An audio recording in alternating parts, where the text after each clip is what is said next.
G'day guys, Jarashut here, or James. I've got my, I think it's my 8th now, horror DVD collection video, so yeah, I'll get straight into the review. First up we've got Cherry Falls, and this is a recent slasher film. It's directed by Jeffrey Wright, who done Romper Stomper, an Australian neo-Nazi movie. This is a really disappointing effort from him because it proves that Romper Stomper was pretty much a fluke. This one doesn't have anything new. It's your standard slasher premise and execution. This one revolves around a rape that happened in the past and repercussions of that. It was covered up.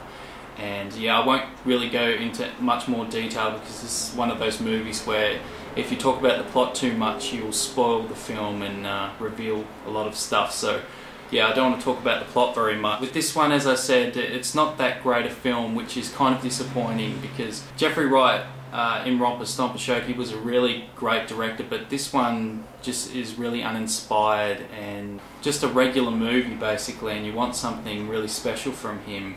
I guess there are some good elements to it. It's got Brittany Murphy in there, it's got Michael Bain from Aliens and a lot of other cult movies. So it's got a pretty good cast, but they don't really do much with it. Yeah, so as I said, it's not that great a film. The slasher elements are really boringly done basically. The killer's kind of funny in a way, but that's not really something you want in a slasher movie that's trying to be serious. So yeah, Cherry Falls, not really recommended.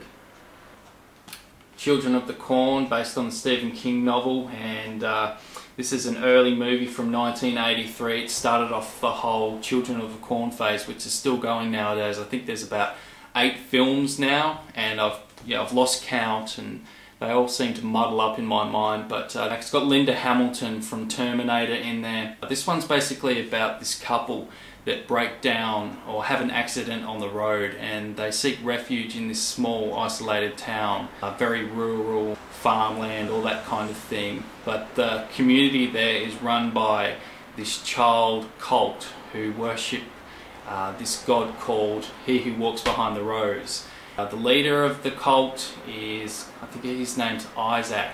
He, in order to appease the god, he says that sacrifices have to be made.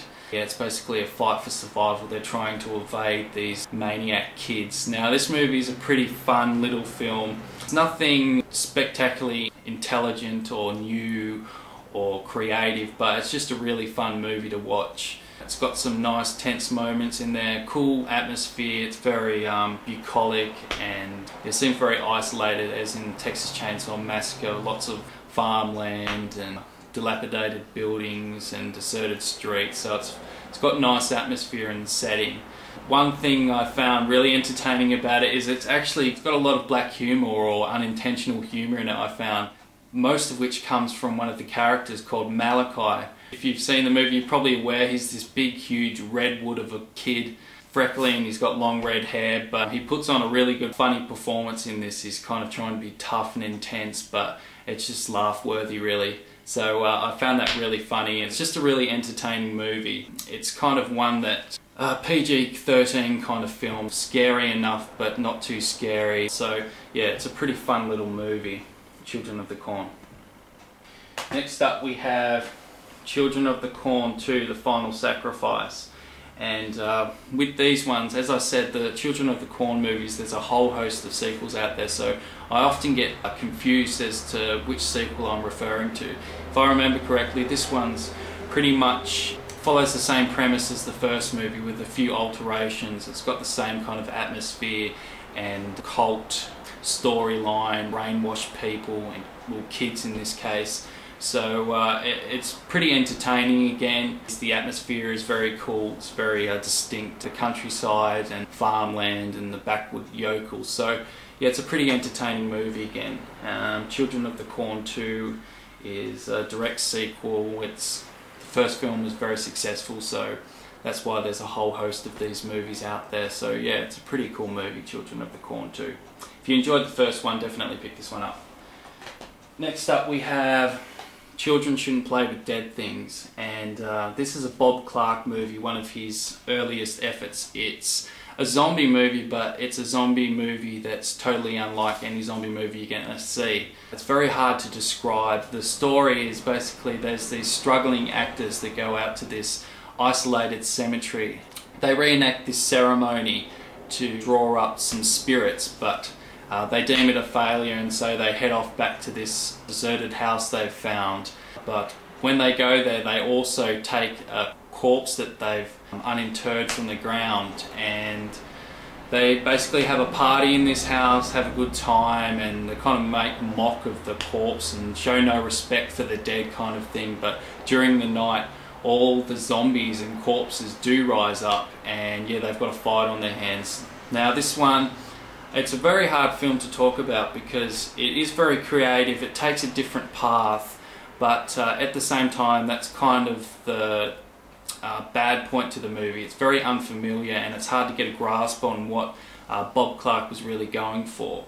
The acting is another thing that might jar some people. It's very flamboyant and yeah, larger than life kind of acting, so it might put some people off. The zombies rising up from the ground are done really well, so it's really well directed. It's got some good scenes in there. It's also the zombie scenes where they're storming the house. They basically have to board up the house and try and keep the zombies out. It's one of those affairs. So they're actually done really well. The makeup's pretty good.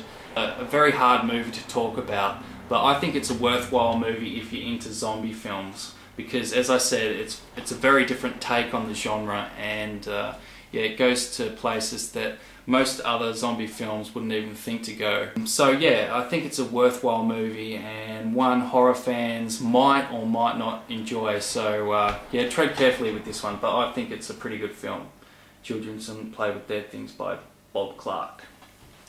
Lastly, we have Child's Play, and this has become one of the biggest horror franchises out there. Of course, it's got Chucky, the demonic possessed doll. As with Children of the Corn, this has a whole host of sequels out there. It's been a very popular series. This one, as many people would know, has Brad Dourif in it, playing the character of Chucky, who in the movie he's a serial killer and he's shot dead, but his soul is transferred into this Good Guys doll, which is a popular children's toy.